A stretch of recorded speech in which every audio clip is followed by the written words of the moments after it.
Okay, let's talk about New Year's resolutions. It is that time of year again, right? We all promise ourselves we're going to be better. But what if I told you the entire idea of a New Year's resolution is basically designed to make you fail? Yeah. So today, we're going to break down exactly why that is, and more importantly, what the science says actually works for making a change that sticks. You know the drill. We've all been there. You grab a pen, you jot down these huge goals like get fit or finally join the gym, and you feel this incredible wave of optimism. You're thinking, okay, this is the year. This time, it's really going to be different. But the hard data paints a pretty different picture. Researcher Dr. John Norcross has been tracking this for over 40 years. And check this out. After just 1 week, almost a quarter of people have already quit. By the 6-month mark, less than half are still in the game. And after 2 whole years, a tiny 19%. Just 19%. So that massive failure rate, it really makes you wonder, right? If we know on some level that this almost never works out, why do we keep doing it to ourselves year after year? Well, here's the most important thing you need to hear. It's not a personal failing. It's not that you're weak or you don't have enough discipline. The problem is the system itself. The whole idea of a traditional New Year's resolution is just fundamentally broken. So let's get into it. Let's unpack the 3 fatal flaws that are baked right into this system, the things that make it almost impossible to succeed from the get-go. Okay, first off, we set these giant, fuzzy goals. Think about it. Get healthy isn't an action, it's a wish. You can't just do get healthy, but you can walk for 15 minutes. See the difference?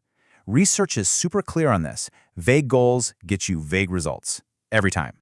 Second, we all fall for something psychologists call the fresh start effect. We've got this belief that when the clock strikes midnight on January 1st, poof, we get a clean slate.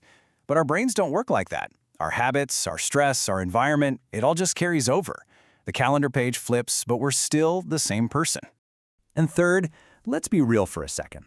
The wellness industry kind of banks on this cycle.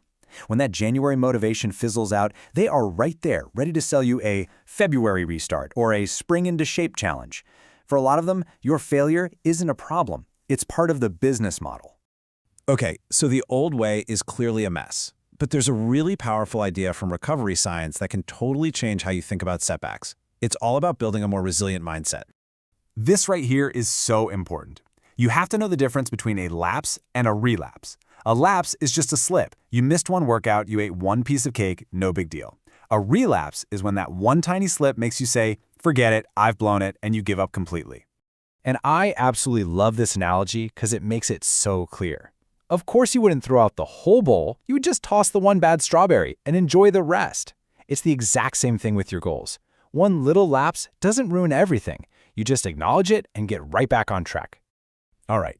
Now for the good stuff. We've torn down that broken old model. Let's build a new one using some science-backed tools that actually work for, real people living in the real world.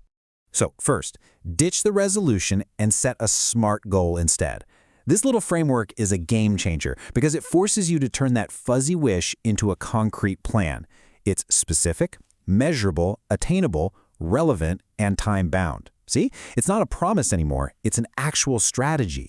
But we can go even deeper. Let's look at this amazing psychological hack that's been proven over and over again to work.